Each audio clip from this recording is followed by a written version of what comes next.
What's up, fungal associates? Welcome to Completely Arbortrary, the podcast about trees and other related topics. I'm one of your hosts. My name is Alex Crowson. And of course, alongside me is Casey Clapp. Copy that, Alex. I'm here. Copy that, Casey. We're right in front of each other. Yeah, we should get walkie-talkies, though. Yeah. Remember when walkie-talkies were really fun and popular when we were kids? Yeah. I didn't know that they stopped. Well, sure. Did you know that there used to be an app that you could use on your phone that was essentially the same thing? Yes. Yeah, I used to have that with Frisbee friends. We would be driving in different cars, and we'd send these messages to each other. Sounds like fun. My neighbor, before we get into this week's tree, I promise this is a normal episode. My neighbor growing up had two walkie-talkie. They, of course, come in pairs. Yeah, I was going to say, that's generally the Go number. buy a single Yeah. walkie-talkie. You generally don't. I think I used to get them like 4 so you can communicate with some friends. Oh, sure, yeah. I didn't have that many friends. So it's not true. He's just talking into a can. So one of them was Homer Simpson's head, and the other one was Bart. Okay. And that was the closest I ever got to watching The Simpsons when I was a child, because I was not allowed. I also wasn't allowed, yeah. Because Bart Simpson was a rude boy and was rude to his parents. Yeah, it's good old-fashioned family fun is what it is. It really sure is, Casey. And speaking of good old-fashioned family fun, we've got a tree to talk about today. Although That's right, under duress. This one might not be family-friendly, given the topic that we're going to discuss. This is. I think it will be actually. Oh, interesting. This will be way more family friendly than one other episode that we've done. The Coco de Mer. See. Yeah.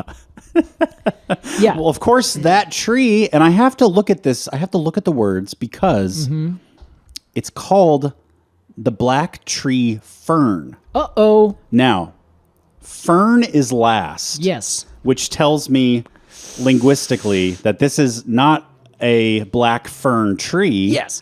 This is a black tree fern and therefore not a tree. Yeah. Mm-hmm. Is this correct? I got to check with the judges. Their hands are up in the air. No one knows. Oh, wow. I suppose yes. The answer is that.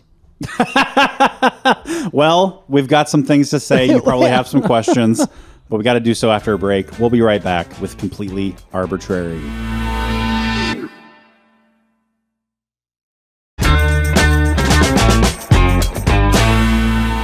Welcome back to Completely Arbortrary. Today we're talking the black tree fern, Spheropteris medullaris. Oh, you are Medullaris. so good at I would say Spheropteris medullaris. It sounds like a dinosaur. Yeah, it kind of does, and that actually is very well done because opteris means wing. There you go. Yeah, so like pterodactyl and that kind of thing, and the flies, their order is Diptera, and everything that's an insect usually has that Ptera, meaning wing. So Diptera means 2 wings, and that is Diptera.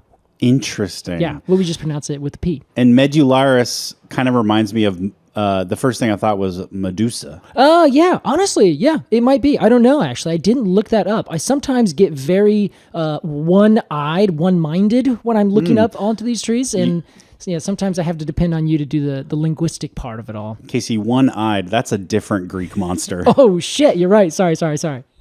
Single-minded. Yeah, I also, as one big caveat, I said earlier that we are doing one tree today under duress, and I'm only doing it under duress because I'm just about to finish my tree identification guide. Yes. Now I want to say, if Casey's progress on this book was a marathon, right now you are like 50 yards max away from the finish line. Stumbling with all of my body shaking. Yeah, shit is running down your leg. That's exactly where we're at right now. Your friends and family. You can smell me from here.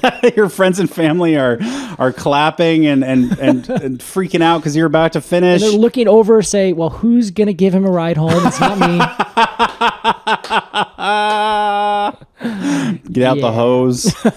Yeah, it's pretty much where we're at. You're very close to being done with your book. Yes, this is my what was it in college right before finals? Oh, dead week. Yes, this is my dead week. That's where right. People are like, "Hey, Casey." Casey? And that's how it's been for the last couple days. Yeah, well, we appreciate you being here. Hey, thank you. Anyway, I wanted to note that because I was like, Casey, you need to focus. Yeah. Go look up your tree. So I spent a bunch of hours doing that. And so I was specifically really trying to make sure I understood the topic, because every time I read it, I'm like, oh, yeah. And then I forget. And then I'm like, no. What was that again? And that's the part that we're talking about today. Interesting. But I also wanted to bring up one other thing while we're talking about it, because we are talking about trees. And this, as you noted, Alex, is not maybe a tree. So I specifically wanted to read a thing that I wrote. It's in an upcoming book. Look for it in a year. And I said, there is no strict botanical definition of a tree. Arborescence is simply a form of growing, Alex, and it's a very much self-defining term. Sure. If it is a tree, it is a tree. That trees do not exist thing. Exactly. Yeah. So this is another example of that. Though, sadly, this one is... I guess I'm just going to end it there. Though sadly for this one. We've said before, tree as a strategy. Exactly. This is a tree as a strategy. This is a tree as a strategy, and it's probably it's between this and the bamboo for the most unique strategy, I guess. Interesting. Because it's not really unique; it's just tree-like. But bamboo is definitively not tree-like. It doesn't grow the way a tree does. It doesn't have the same kind of stuff. And the palms, they do it way better than I think most other things. I think palms definitely, they're skewed towards the official tree. This is a fern, demonstrably a fern. Sure. Yet it grows like a tree to tree heights, so it becomes a tree. It's very exciting. Yet well, we're going to get into it. That's the whole subject of today. Ferns are ancient and weird. So we're going to talk about that. And so we're jamming it in saying, you know what? Yeah, you're a tree. You rustle its hair a little bit. Sometimes you got to bend the rules. Thank you, Alex. They are guidelines after all. They are only guidelines. Well, Casey, before we get into what is surely to be a ruckus conversation about a very strange reproductive pattern. Let's imagine that you and I've got a perfect one. Ooh. You and I discovered that there was a village in New Zealand called Mamaku. Which is the indigenous name for this tree. Correct, in Maori. However, Mamaku trees, ferns, do not grow in Mamaku, the village. Nope, they don't. So let's instead imagine that we are, somewhere else on the islands of New Zealand. Yeah, well said. And we come across some Mamaku, some black tree ferns. God, he's crumbling. Casey, let's ID this fern. Oh, right. So this is a tree. It looks like a tree. It feels like a tree. And if you were to look at it, you would probably think to yourself, this is a palm of some kind, because it grows like a tree. I should note, it's in like really nice, delicious valleys. Think of like the subtropic kind of temperate, just moist, lush valley that you'd imagine in New Zealand or other tropical islands in the South Pacific. I think the most delicious valley I can think of is Hidden Valley. Oh, no, it's not delicious, and you know it. It's horrible. It's just like mayonnaise with a little bit of, parsley in it. But it worked well for the joke. It did. It was a good joke. Poor dressing. That's P-O-U-R. So this is that's where you'd find it. And if you've ever seen any movie from New Zealand that takes place in the bush. Lord of the Rings. Yeah, exactly. Lord of the Rings, perfect example. Yep. Actually, that's the one that I have to say no. Oh, well, Jesus. Hunt for the Wilder People. Sure. You're going to see them walking through the back bush, and there are just these giant, beautiful tree ferns all over the place. Okay. It's one of the classic things that tells you if you ever see a picture of a bunch of redwoods, for instance, and they're like, beautiful redwood forest, and you look closely and you see tree ferns, like you see these big, tall, like not short ferns that are all growing from the ground. Yeah. Any fern that has any amount of stem, that is a New Zealand tree, or that's a New Zealand place with these other non-native redwoods growing there.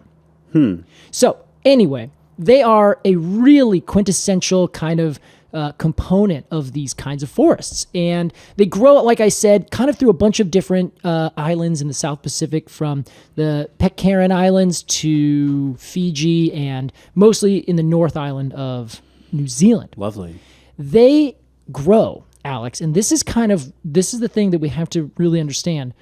This is why they're called trees. They grow to be 65 feet tall. Dang. 20 meters. That's nothing to shake your nose at. No, that's taller than most of the trees that people look out and say, oh, that's a tree. Yeah. Like any tree that grows in your front yard, your cherries, your apples. Oh, sure. They don't get that tall. Sure. Not even close. Yeah. So this thing gets huge, and it can also have a spread of like 15 feet, because it ends up getting these gigantic, well, actually, I should double that. It becomes more like 30 feet, because it has fronds, individual branch-like things that are about 5 meters long at like the biggest. Like, wow. Pretty huge. That's radius. Exactly. A radius off of a rachis.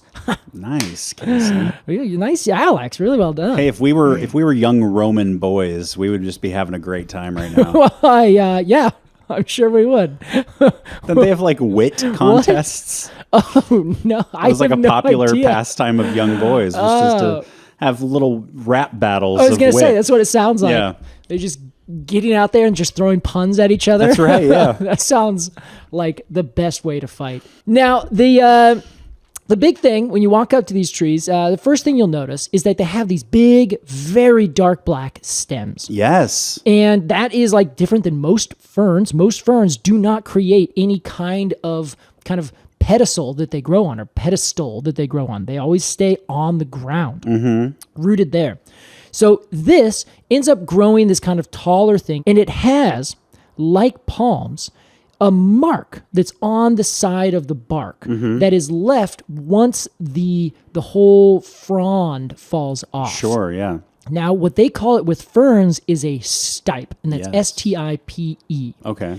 And essentially, that is the petiole of this big, long frond from the stem in this case, but most of the time it'd be the kind of root ball on the ground, the actual basal area of the fern. And it goes all the way out, and where the first pinnae, the first parts of the leaf actually start, that section is the stipe. Okay. Does that make sense? Yeah.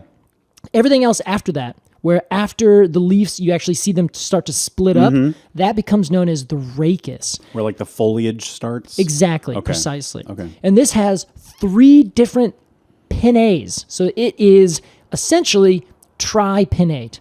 Wow. So you have that one thing that comes out that is the stipe turned rachis.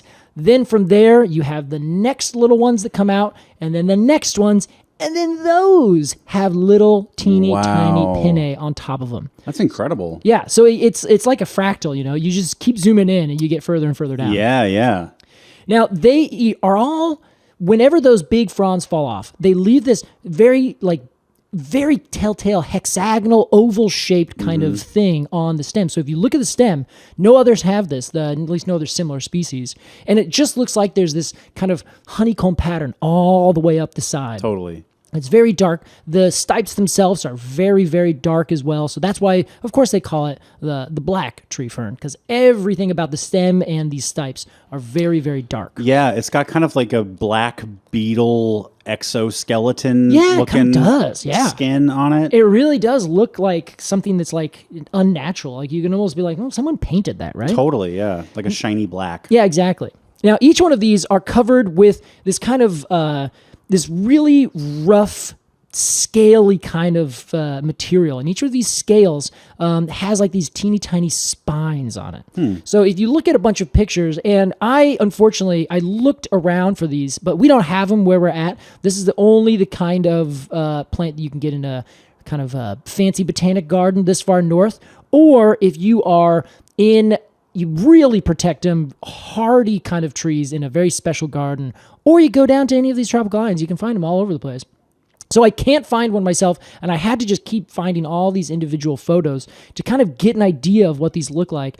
And I ended up finding the New Zealand Plant Conservation Network, and it's linked in the show notes, and you can zoom in and see these scales with these really sharp spines coming off. Like it looks almost like some insect or something. It's horrifying. Yeah, it looks like a little what is that called? Sea urchin. Yeah, that's a great description. And then at a distance, it just looks like really sharp fur. Yeah, exactly. Yeah.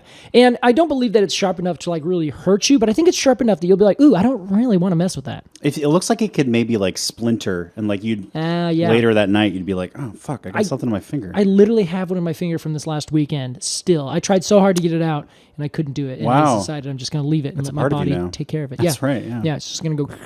So this is what you're going to see. And it's a beautiful, beautiful plant.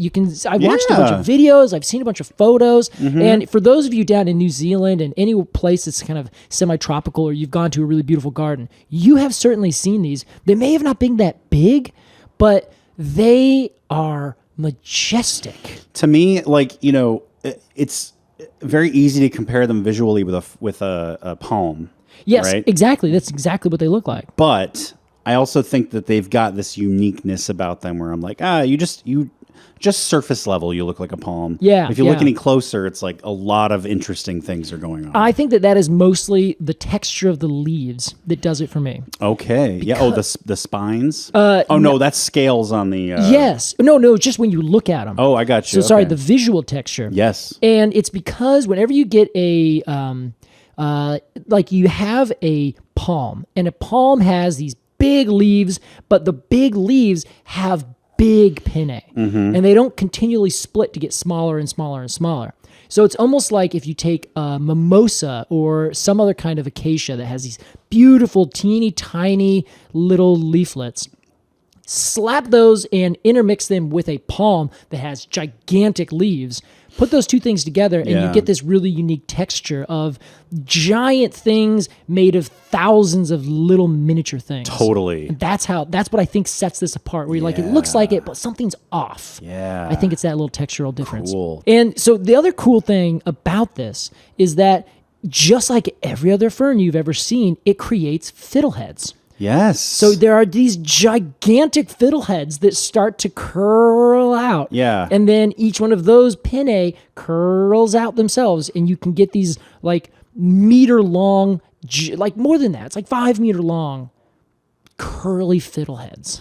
I love it. How big is that initial ball, that head? That's a great question. I have no idea. Okay. I think they're pretty large, but I don't think that they start gigantic. I think they start kind of normal size and then just keep getting bigger and bigger. They fill up, they lignify a little bit, get really hard, and then they just keep growing out. They look like, if I had to guess, they look like cantaloupe size, maybe? Yeah. I think that's fair. And there's this photo, Casey, by Jeffrey R. Rolfe. Ooh. Incidentally. That is the fiddlehead. Real quick, do you mean Jeremy? Yes, but it's the fiddlehead, and it's covered in these in this like pubescence. Yeah, the spines. I think those are those little tiny scales, but I don't know if they have the full spines on them yet. But it just looks like a wet, gross like ball of hair. Oh, you think that? Okay, yeah, I can see it. It's really. I mean, it looks like a baby's head right after it's born.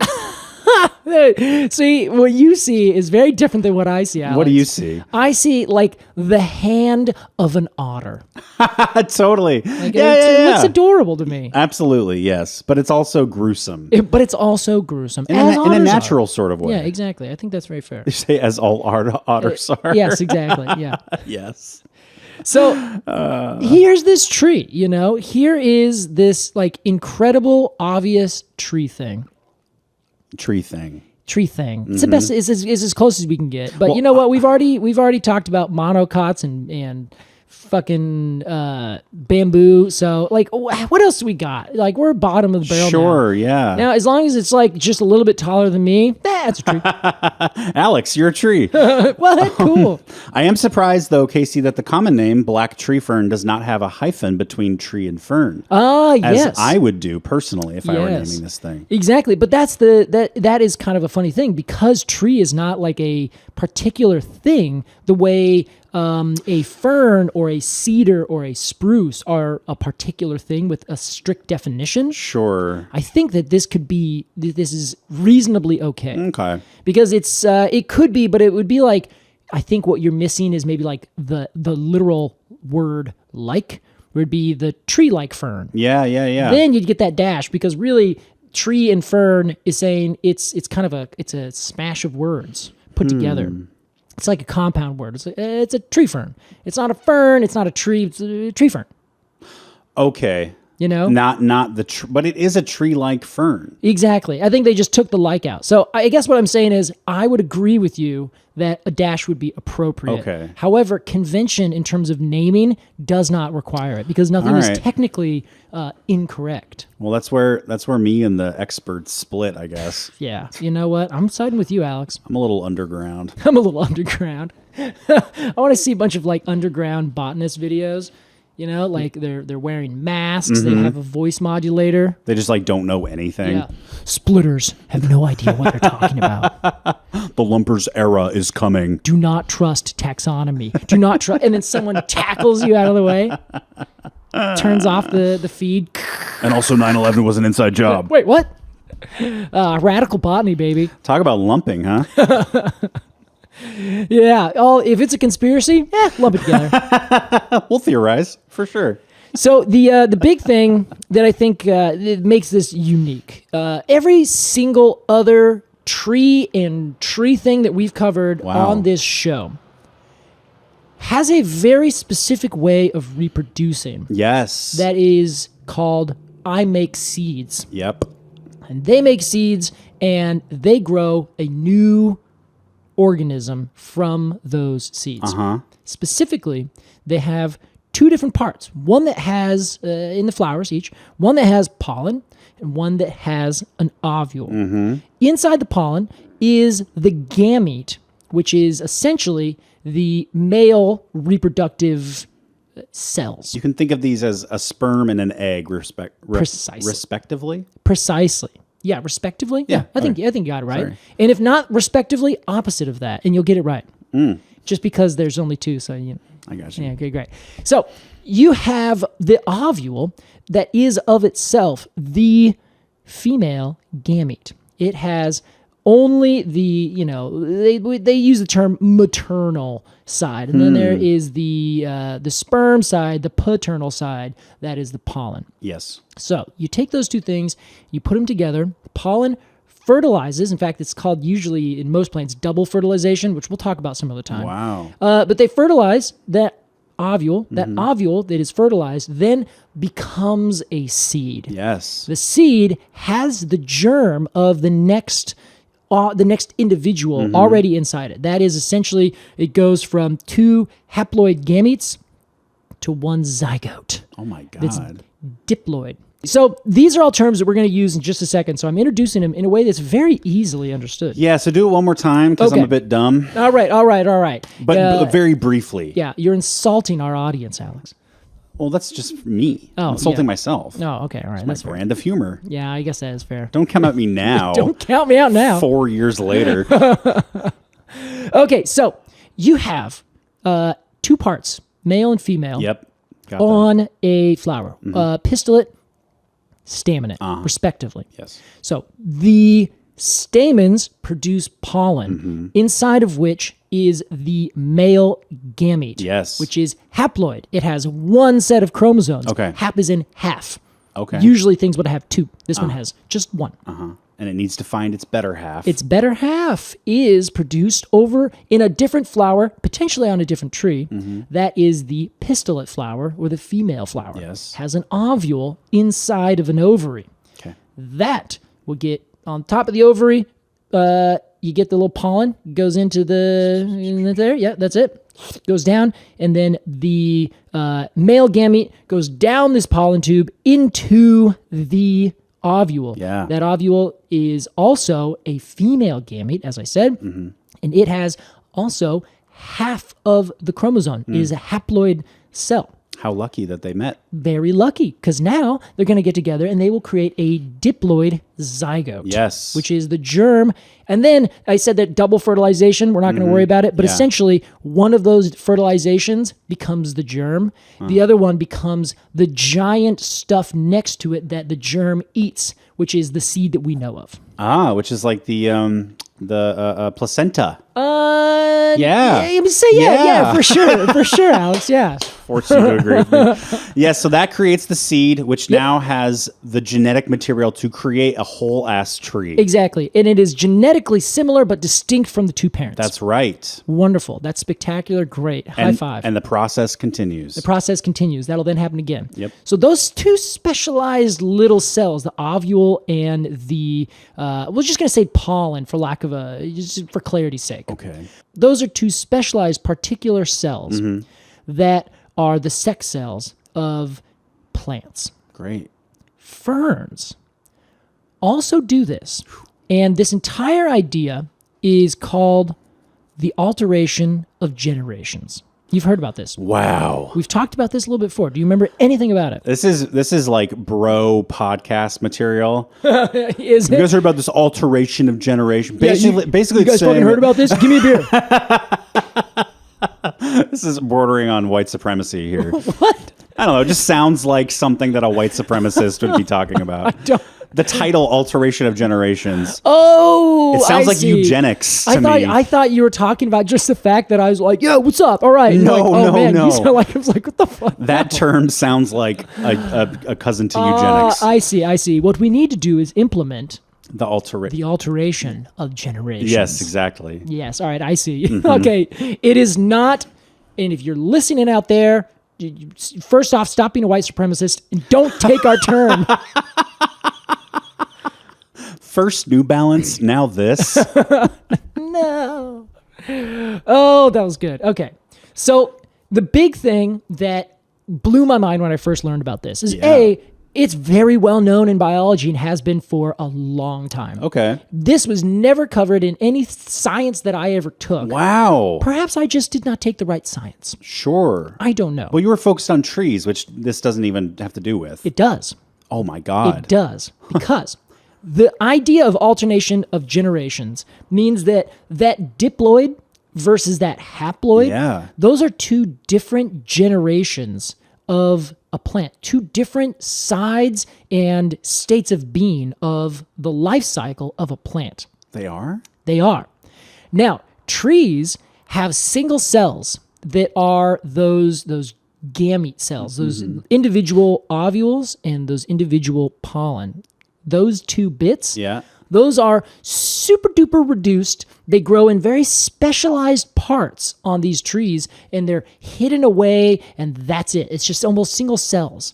That is technically a second individual generation that acts completely differently than the rest of the cells.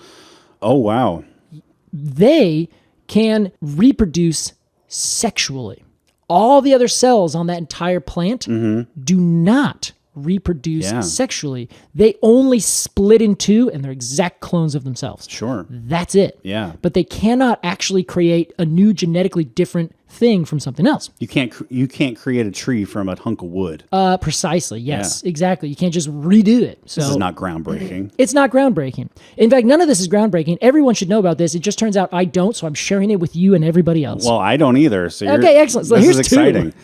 So ferns are far more ancient than any other kind of tree or anything that bears seeds in terms of their lineage. So that they developed as a group Yes. of plants. Yes. Like way earlier. Long time earlier. epochs. Is it epochs or epics? It's epics, It's but epics. epics is it's the worst. Like epic, I like epoch way better. I like epoch way better too. We're sticking with that. Okay. canon. What epochs and epochs before? Yeah, precisely. And they look that way, Casey. They do, and they also reproduce that way. Wow. They reproduce in the Model T version of this entire idea. They're a little more old-fashioned. Yeah, it's like having a whole separate room for a computer and your phone and your other stuff. And now, generations past, we're like, okay, well, why don't we put the computer now inside the phone? Sure. And then now we have this all together. We have this part hidden away. And now it's just, in fact, actually, I think it's more the other way around. We have a phone in our computer. And our computer is specialized. It's tiny. It knows exactly what it's doing. Right. And we have this little tiny bit that is specialized particularly to be a phone. Yeah. That is what's happened with ferns versus seed plants, because ferns reproduce with spores. Spores. Spores. The same thing as mushrooms. Yes, I'm familiar with mushroom spores. Yes, certainly. there you go. Okay, so this is a little bit different because one is a plant, the other is a fungus. They're completely different organisms in the grand scheme of things, but they do share this trait. Now, I'm not going to get into mushrooms and how they reproduce. It's far more complicated. I'm going to tell you strictly that this is how ferns do it. Great. So ferns start in their sporophyte phase. Have you ever seen a fern before, Alex? Yeah. That is the sporophyte phase. He looks around real I thought fast. maybe I had one. I don't. No, I don't see any. I don't think you have any here. I'd like one. I used to have one, and I just killed the heck out of it. Oh, dang it. It's life. So they start in the sporophyte phase. They are what you say. is called sporophytes. Okay. Now, that means that they create spores, and this is a diploid generation. So they have both sides of their chromosomes. They will split their cells. Now they have two cells genetically identical to each other. Okay. No sex. No sex at all. Okay, what is this called? Celibacy. Casey. When two split in biology. When Oh, two yeah. I cells believe split. what you're thinking of is mitosis. Yes, mitosis. Yes, this is mitosis. Okay. They're just splitting. Cool. Now, I'm happy you brought that up because what these sporophytes do, literally sporophyte means spore plant. Yes. It is creating spores. Those spores will go out and they specifically need to find a nice moist area. Oh, good. Yeah, I know. It's all getting really good. It has to be a nice, moist habitat, probably a little shaded, kind of, where you find ferns. There has to be some amount of water because it takes water for these spores to germinate. Those spores, most of the time, but not necessarily always, will produce a new individual, teeny tiny little plant about the size of your thumbnail. Wow. That is only made of haploid cells. Okay. So the spores come out. They are essentially female or male haploid cells. But they are plants. They are plants, and they grow a new little teeny tiny plant. A little haploid plant. A little haploid plant made strictly of haploid cells Whoa. that split and then create new haploid cells to create this little teeny tiny, like almost proto-plant. It's literally the size of your thumbnail. And most of them are heart-shaped. And they have little tiny, like, fake root things, like these little tiny hairs that go into the ground. Yeah, I've seen these. They're tiny. Yeah. So if you've seen them, you maybe did not think, that's a fern. Right. You thought they might have been like some other kind of wart, like a liverwort, or some other kind of almost lichen-like thing. Yeah. And I probably didn't think that. well, but you probably didn't think to yourself, that is a sword fern. That's a licorice fern. That's a this fern. haploid. Yeah. Alex was walking through the woods thinking to himself, there's a haploid cell. So if I want to see a photo of this, Yeah.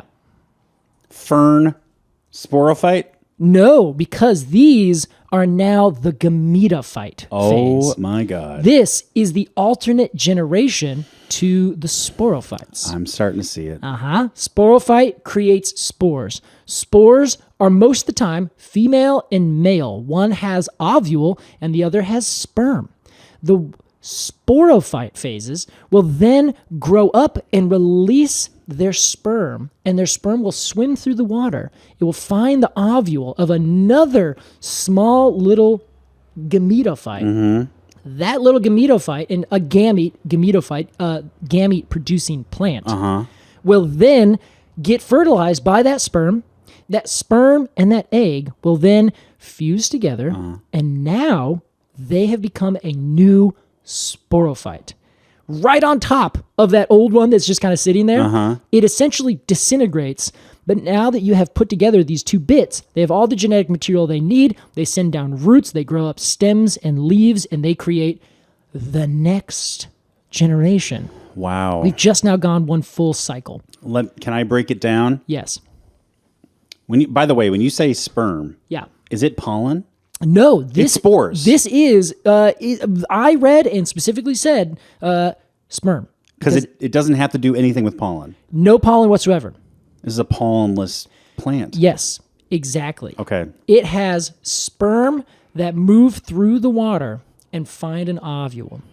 Okay. And it's kind of a chicken and egg thing, because it's like, which came first, the sporophyte or the gametophyte? Yes. It's like, well, the gametophyte, but then that had to have come from a sporophyte. Exactly. Right. Yes, this is perfectly right. Okay. And just to help kind of solidify it and bring it back to where we were talking about seed plants that do the same thing, instead of having individual new plants that grow up, these tiny little gametophytes, the gametophyte phase in seed-producing plants have been reduced, like the phone in our computers, that are now just individual cells inside the ovary or individual cells inside the stamens. Wow.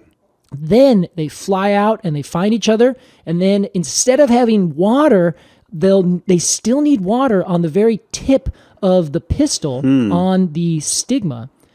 And then it goes down the style, goes into the ovary. It's like lubrication. Exactly. Literally, I think it essentially says, here is like enough moisture that you can start to make things happen. Yes. Like, I don't know if lubrication's quite right, but it's as good as we can get. I just imagine it sitting at the top of the pistil, or the pistil? Yes. Yeah. And being like, I can't really get in there. And a drop of water lands on it, and it goes, woo! It's like flushing the toilet. Yeah, totally. It just falls all the way down. Yeah.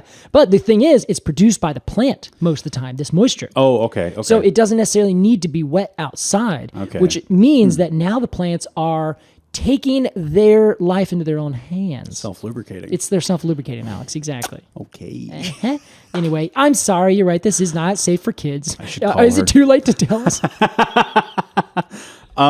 Okay, so let's start this fern life cycle. Give us a quick review. We're going to start for ease, because there is no real start, of course. Well said. With the sporophyte phase, which means this is a fern. This is what we know as a fern. This looks like a fern. This looks like a fern. The fern releases spores. Yes. Which are just tiny little COVID-looking, guys. Yeah. They're just like little dots. Mushroom. They probably look similar to mushroom spores. I'm I think from our human perspective, yes. Cool. If you flip a fern frond over and you see these little kind of discs on the back, those are the spore producing spots, which are called sporus. Lovely. Yeah, they're little sacs of spores. Yeah, and they have from that they grow sporangium, and those create the spores. Interesting. Why does nature always have to add an extra step in the middle of shit? It's fun. Have you noticed this? Oh, I've noticed it. I'm sure you have. Whenever I've talked to people about tree ID, I'm like, and science really likes to name the things in between the things that they named. Yeah. Okay, so the sporophytes, which are ferns, Yep. they create spores. And those spores fall in the creek and get carried along in the water. Okay. And they land on top of, hopefully, a gametophyte. No, they don't need to be in water. They can just land in a moistened area of the forest. Sure. Okay. I'm giving like a specific example, a little story. Gotcha. Right? Yeah. But they land on a gametophyte. So hopefully there's one around. Well, yes, but they don't need to land right on. They land right next to. Okay. Okay. But it will find its way. The spore will find its way. Yeah, because the sperm will just go out. I don't know if it sniffs or how it gets there, but it just goes. It's like a bloodhound. Yeah. Looking for that. I mean, fungus would do that. Fungus would be like, hold on. I'm going to go out in every direction until I find it. Sure. Like they're very smart. Whereas I think these ferns are probably more just like random wanderers, just one at a time. I don't know. Just picking people up at bars. Yeah, I do think that this feels more I don't know, caveman like versus a fungus that's almost like a mixture between the world's smartest everything put together and a fungus. Like, I don't know. They're perfect. So hopefully there's a gametophyte around. Yes, a female one. Sure. And the spore connects with the gametophyte. Yep. And starts growing another sporophyte. There you go. Which is very strange. I'm trying to think of like if trees were like this, it would be like a tree. A tree is no longer a tree. A tree is just like a pollen plant. Yeah. And it sends out pollen, and hopefully it finds an eggplant. Well, it would be because that's how it works. That's you just named exactly how trees work right now. Oh, okay. I guess you're. You forgot right. that other section. It would be the pollen plant produces these individual seed things that grow into pollen producing a second generation of small miniature pollen producing plants. Right. And then the other one produces these other seed like things that grow into ovule producing plants. Then those two baby plants, they have sex. Yep. And they create a tree. Exactly. Wow. Yeah. So imagine if you had two humans, and instead of actively copulating in, let's say, the traditional way, then the old-fashioned way, as it was said in a funny podcast I listened to, the male in this interaction ejaculates. Oh wow! That ejaculate then becomes another teeny tiny little organism that looks nothing like the human. Disgusting. For lack of a better term, the female component also ejaculates because this is a different kind of biology, people. And then creates another completely different looking organism that looks exactly nothing like the one that it just came from. Like a little sperm monster. Exactly. And a little egg monster. And a little egg monster. Those two little egg monsters and sperm monsters get together. They have sex and they get all the fun. Wow. And then from their copulation comes the next generation of big normal looking people. Totally. This is like paying somebody to go have sex for you. Yes, with your genes and everything about it. Yeah. No, it's honestly it's hard it's hard, Alex, to make a good metaphor or simile. Yeah, because it's so weird. It's so different. Yeah. Yeah. It's just like it's impossible to describe without completely making up a new way to do it in a very, as I think, absurd way.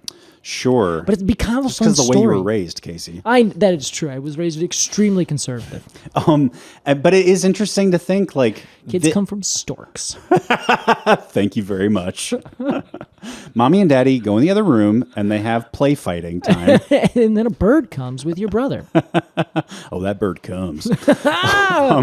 Nice. Anyway, it is fun to think, Casey, about the fact that these are like, this is an ancient way. Yeah. You know, this is like from another time. And we look at it now and we're like, well, that's really strange because the trees outside my window do this completely other thing, which, you know, I am of the general opinion that like everything is getting smarter and better. Like evolution is on a upward trajectory. Yeah. Right? Yeah, like everything's getting smarter and better and faster and more efficient in general. Okay. So to me, I look at a tree and I'm like, that's a good way to do it.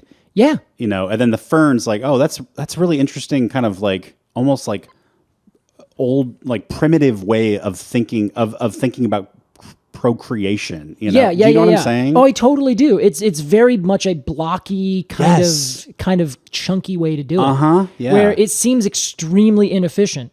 Yes. They actively have to grow whole new second organisms in order to go back to creating a whole new second organism. Yes. Whereas trees and other plants, anything that produces a seed, they've essentially just taken it on board, right? Yeah, like, now we are going to get rid of this entirely. First off, we're going to make it so that we can colonize places without needing water immediately. So if they have it tucked away. They can produce their own moisture on the very tip of the pistil. That sperm will come over. They've done it themselves. So they've created their own perfect conditions. They then pack that seed with all the food that it needs so it can grow out and grow somewhere without directly needing to be touching water at that exact moment. It can find the water using the water it's stored already.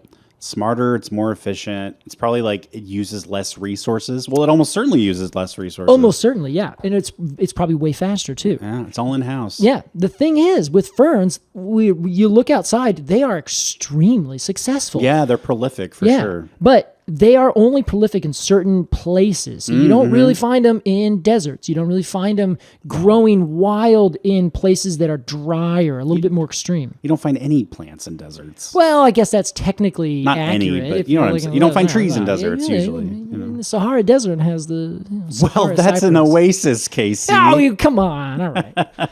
Yeah. So, but yeah, you're totally right. I think you're on. I think the right page where it marks a significant change, just like having the angiosperms make their big change from the gymnosperms, where it's like, hey, here's just I've made this really cool advancement where I am now going to hold my gametophytes on my body, and I'm going to take care of the perfect conditions.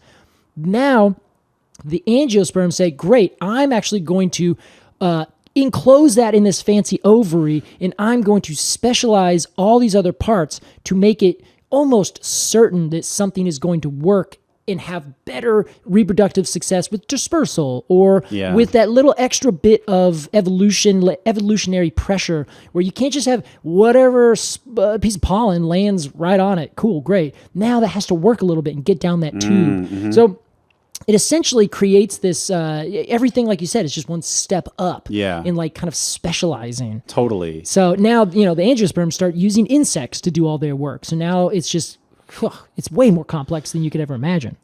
Casey, right now I'm reading a book about 14th century England. Yes, you told me about this. It's called A Time Traveler's Guide to Medieval England, I think. I just love. It's wonderful. But often reading this book, I'm like, whoa, I can't even believe they thought to do that thing that way. Yeah. And I look at like what we do now, and I'm like, I have a little bit of recency bias or whatever, where modernity bias, where I'm like, oh, of course we found a way to do it much more efficient and safer and better. Yeah, it's like you've heard people say, well, how did you even live without cell phones? Right. And I'm like, oh my God. It is weird to think about, though. It's weird to think about it now. Everything is so intense. But that's sort of how I feel looking at this fern production. I'm like, wow, interesting. Okay, that's an interesting way to do it. But plants now have majorly improved. We've done a little bit better. You're still on a flip phone. There's this thing called the iPhone 16 Max. Did you know that existed? It's going to blow your fucking mind. It's exactly right. Yeah. The thing about all this I find very interesting is that in New Zealand, Fiji, Pitcairn Island, Thank you. These trees grow 65 feet tall. Yeah, man. These ferns, they reproduce in this old way that is completely outdone and unclassy compared to all these other things. They're still competing. They're doing it. Yeah. Like they grow taller than half the trees that are outside your room right now. Yeah. That's just like, you got to give it credit, I think that is the most fascinating thing, is that this is an old model that's still crushing it. Totally. It's not even like endangered. It's in the plant industry. Like people plant them all over the place. They're tough too. But it's just like wild to think how we even propagate them. How do you do that? Like how, I don't even know how people would do that from the spores. Yeah. I'm sure that someone's figured it out. Of course, we do it all the time, I would guess. You go walk around like this fronds. Yeah. Just shake them all over. Shake them all over the place and just like keep everything perfectly moist, find those little heart-shaped thumbnail bits. I just think that's hilarious to think about. Yeah, it's very interesting, Casey. It's an impressive specimen, and it deserves an official rating on this podcast. It sure does, yeah. I think you're right, even though, it's a fern. Whatever. It did it. Not in my book. Oh, wait. More on that after the break. We got to give a rating to this tree, but we got to play some ads first. Please enjoy. We'll be right back with Completely Arbortrary.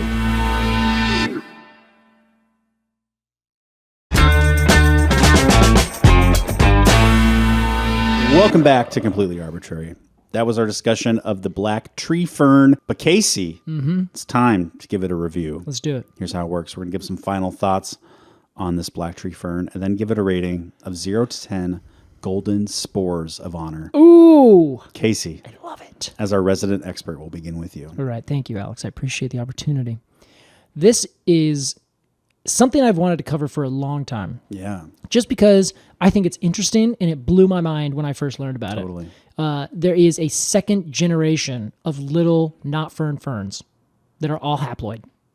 This makes no sense. But apparently, it makes the most sense. I can imagine you waking up in the middle of the night in a cold sweat and saying that to yourself in bed. They're all haploid. There's a second generation. Alex, I can't come to work today. It's crazy. I think that it's really cool that that trees and other seed plants have just kind of done away with that. They've specialized it to be individual cells. They hold on them this entire time. They're not separate by any means. But you know when like in your book, you're reading and they have this very particular way that they do something, like kind of the traditional way of making something. Butter. Yeah, butter, a barrel, paper, like you name it. Sure. And it's like, oh, wow, well, we've completely refined how that happens. And now we can do it like this with all these. There you go, done. I really appreciate watching somebody make the same thing, the same result, a new sporophyte. Yeah. One does it in the special fancy way in the digital world. Right. One makes it the analog way in the old world. The traditional way, the classic way. With his Rolodex. Exactly. And his rotary phone. And man, that call goes through. It's so smooth. And he is making sales. Yeah. I just think that is like something that's pretty cool. It's pretty cool. I'm into that. I am a Luddite by decree half the time. And I just really like that style. Yeah. And I've had to talk with people about this. I'm like, I don't know what to tell you. I just prefer the analog way. I don't necessarily prefer ferns over trees. I stop there. But this is a tree fern. Yes. That's fascinating. I think it's beautiful. I think that the gorgeous texture of its leaves is something to be mimicked everywhere because I think it's appropriate to do so because that is the highest form of complimenting something. Sure. I think I'm going to give this an 8.1. Wow. 8.1 for the tree fern. This one particularly because it's the biggest and it grows massive and it looks really cool. That's amazing. I think that's really cool. I just think it's great. I would absolutely love to have one of these over several trees that we've already talked about on this show. Yeah. Which is why I made this this distinction. Maybe it's also just the grass is greener on the other side of the equator. Sure. I don't know, but yeah, I should say maybe it's just that the ferns are greener on the other side of the equator. But I don't know if that has such a good ring to it. You know, it's close. Yeah, all right. Could use some workshopping, but I think it's pretty good. Yeah, we'll send that to our people. So yeah, I just think it's really cool and beautiful, and that's what I want. 8.1. And if you guys could send me one, I would really appreciate that. I will kill it this winter. Yes, please send me one. I will also kill it. Oh, me too. I'll kill it. Send me a Gametophyte. Send Casey a sporophyte. Yeah, and we'll see. We'll really see if have we can some do fun. something. Yeah. Now we're cooking. We've got endless. We created a Pandora's box of ferns, Casey. Yes, and in fact, Alex, as you know, it was a Pandora's jar, but whatever. Oh, that's right. We both listened Thank to you. / read a book called Mythos recently by Stephen Fry. Okay, wow, the black tree fern. What a cool plant. Yeah. Fern, would you still call it reproduction?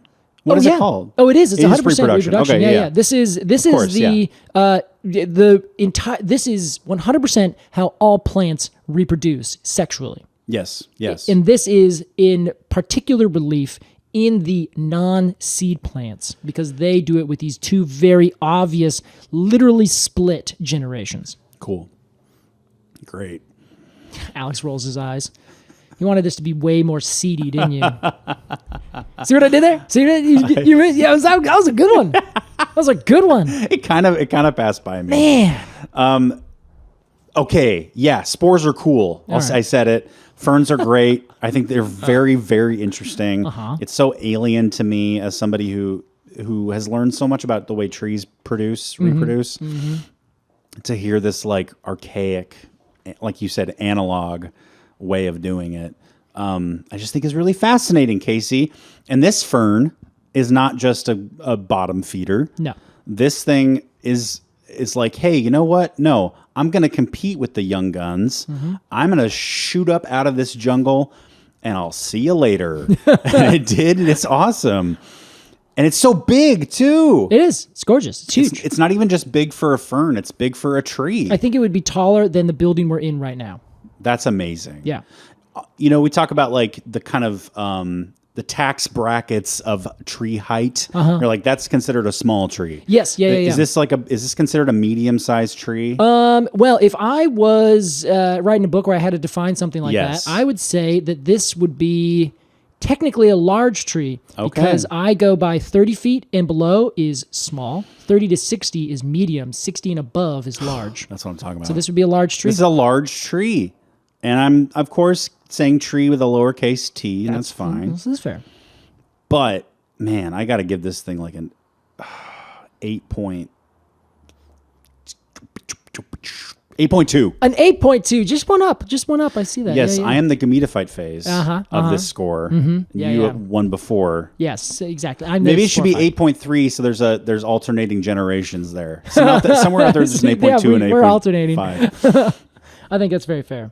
8.2. Yes, 8.2. That's so beautiful. Yep. Yeah. Well, and I should know. I want everyone to look into this. There are some plants that are dominantly opposite of what we've talked about today, where the gametophyte phase is the dominant one, and then they go and they bloop, bloop, bloop, bloop, do their small little sporophyte phase, and then they go back to that normal one. Interesting. Yeah, but everything else, mostly what you see everywhere in the world, that is the sporophyte. It's like real alpha male behavior. Yeah, right.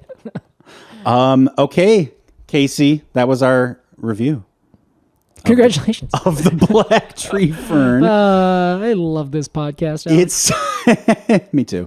It's time for our completely arbitrary AMA. I've got a really fun one for us today, Casey. All right, what do we got, Alex? You know how much I love fun ones. I do. You love them very much, and so do I. This one is from longtime listener Chandler Witherington, I presume. Chandler Witherington. And Chandler says, my dog, Ezra, loves... Named after Ezra Klein, obviously. Sticks. Nice. He loves to carry them around and break them into pieces.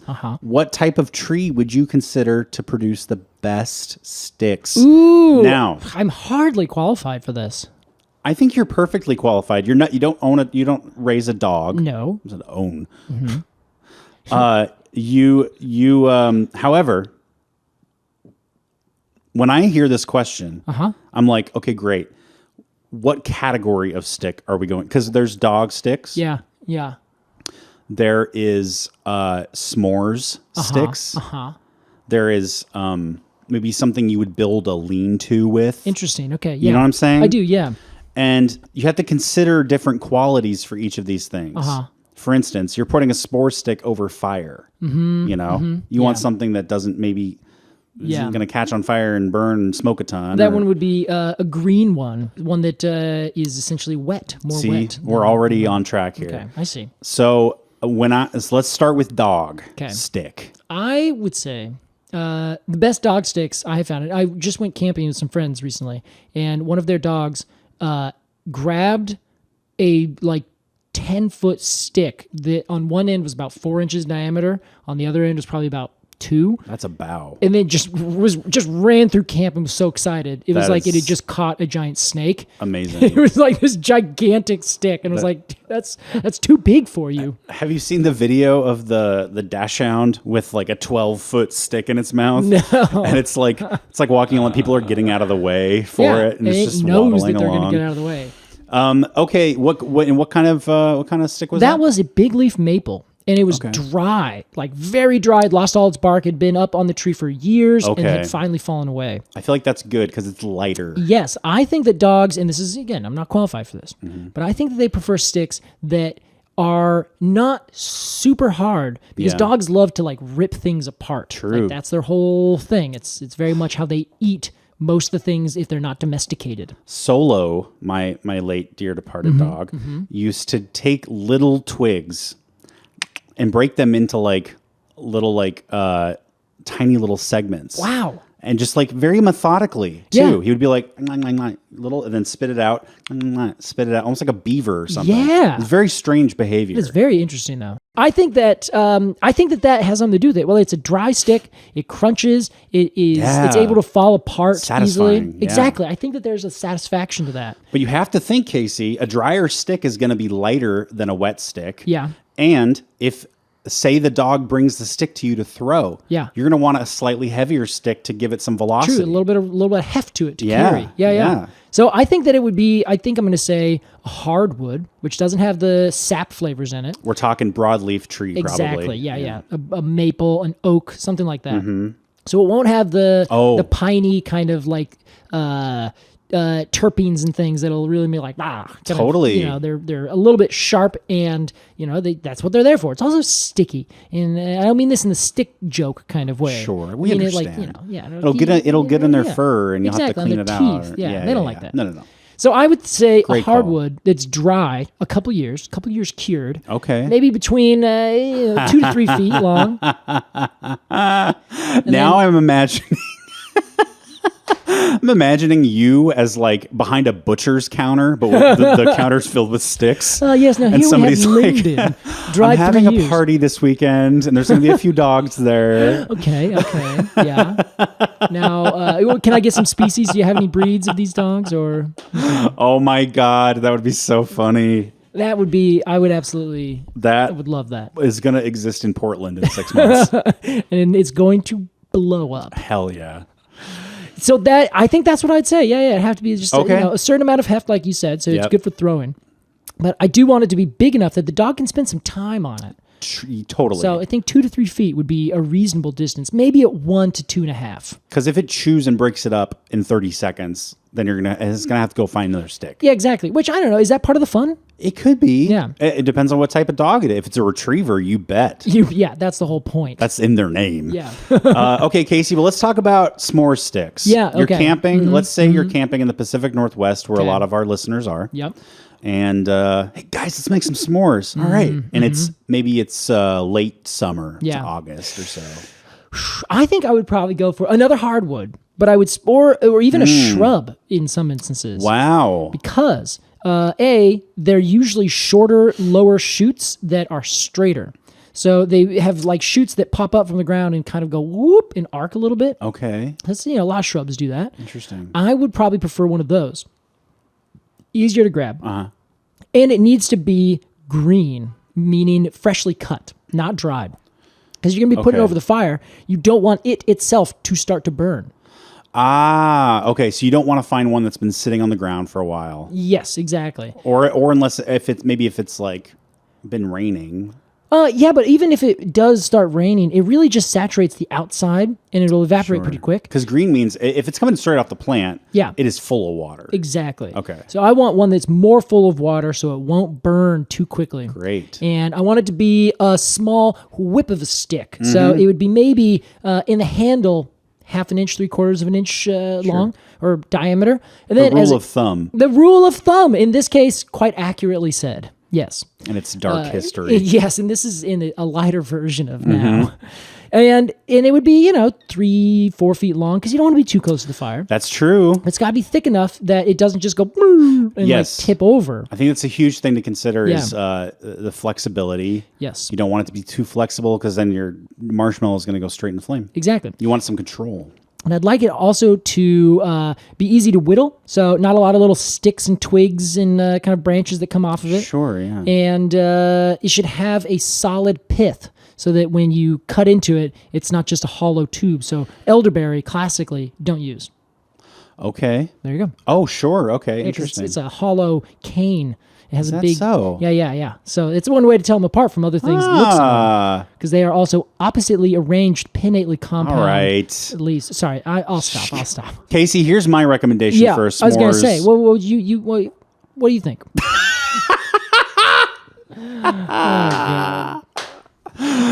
Oh my God. I'm going to say a blackberry branch. Okay. Here's why. Because I don't want to roast a marshmallow, set my stick down, take the marshmallow off, eat my one s'more, go in the fish in the bag. Oh, there's sand in the bag. Who kicked sand into the bag? God damn it. The bag of marshmallows? Yeah. Okay. And then now when you eat the next one, you're going to there's going to be grit in your teeth. Yeah. And you're like, God, I fucking hate this. I want to go home. Go to my nice apartment. So what does this have to do with blackberries? I just don't like camping. I just, you'll never find me here. Just starts going on this tangent of this horrible experience you had. You tell your sister to shut up. So if you have a blackberry branch, Yeah. it has many little, spines on it. Yeah. Thorns. Uh-huh. You put a marshmallow on each of these. I don't know if they're big enough. But you know what? You're going to try. If you get a big, long clump of a couple hawthorns will have really long spines, or the honey locust. You could just do that, Sure. pop, pop, pop, and do 3 or 4. If you're in Africa, grab some Some of the acacias or the yeah. Vichelia thorns there. Yeah. and that way you can feed the whole fam all at once. Wow, that is efficiency. This That is really efficiency. That's what I'm saying. It would not work, but it's efficiency. I think it might work. Which is exactly the brand of efficiency that I am all about. You try it once and you're like, I think this is going to be great. This and is going to work. Fails miserably and you go back to basics. Yeah, that's true. You go back to the analog version. That's right. Just fucking with spores. Thank you so much, Chandler, for your question. That was a fun one. What a good one. If you've got a question for us, or if you just want to support the podcast, go to arbitrarypod.supercast. It's my advertising voice. Arbitrarypod.supercast.com. That's ARBORTRARY pod.supercast.com. That is where you can become a Treemium member of this show. Right. Casey. It's the best place to be. That's right. Support means a lot to us. It really does. It's the only way that we're supported. It's true. It quite literally keeps the lights on. And I mean that literally and metaphorically, I guess. Yeah. Figuratively, All of the above. And even in terms of my mood, It keeps it light. Yes. If you don't support us, I'll become depressed. And you don't want that now, do you? You heard that, people. We need it. But if you become a Treemium member, you can get ad-free listening. You can get bonus episodes, both video and audio. You can ask questions on the AMA page. And of course, the crown jewel of this whole experience is the Cone of the Month Club. It's great. It is my favorite, besides like recording with you. I love talking back and forth, but I love the Cone Club. It's great. It's the best, Alex. You get a new artist every single month. That's and right. You get to have I think a really fun artistic outlet that's completely different than the audio that we produce, which I think is true. It's just really great. And that's what I get. What do you get, dear listener, if you become a part of the Cone Club? Every single month, you get a sticker of an illustrated cone from a different species by a different cool, talented, independent artist with a little info card that tells you a thing or two about that species. And you can collect them all. I've seen people put them in like a book, like a scrapbook style with the card next to the sticker. See them on water bottles? Of course, on journals, on boxes on cars. Yep. The canoe cases or whatever on cars. People go crazy with the stickers. They're waterproof. They are UV proof. Yeah, they'll last. They'll last fucking forever. Yeah, for better or worse. In a landfill or otherwise. And they're printed here locally in Portland by Sticker Ninja. And every single envelope is guaranteed to be licked by either Casey Clapp or myself. Yes, yeah. This is going to be you this month. That's right. Nice. You're a bit busy, and so I'm taking on unless some everyone responsibilities. wants to get it next month. Sorry, guys. We're going to get a huge influx of Cone Club members. Yeah, everyone's like, oh, look by Alex this time. Sign me up. All right. Casey Clapp. Alex Crowson, a great talk. Thanks for listening to this intense biological talk. You know what? I think I kept up all right, and you did a very good job explaining it in terms that a stupid person could understand. Oh, that is the definition of this show. Oh no, don't let that become a thing. My dolt era is over. I'm now a confident tree lover. Your adult era. I was like, I thought that I had just misheard your adult era. No. Yeah, so I see. You're no longer adult. I'm now elderly. Yeah, great. Good work. Good work.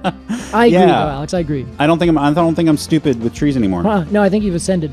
I can probably keep up with most people. I think so, yeah. I mean, certainly you've done it with me for, nearly 4 years now? That's right. And that, like, there are people who've done this forever who can't keep up with me. Yeah. Just, Shit. Yeah, well done. Nice little backdoor flex there, Case. Thank you so much for listening to Completely Arbortrary. Hey, we'll see you next week. Goodbye.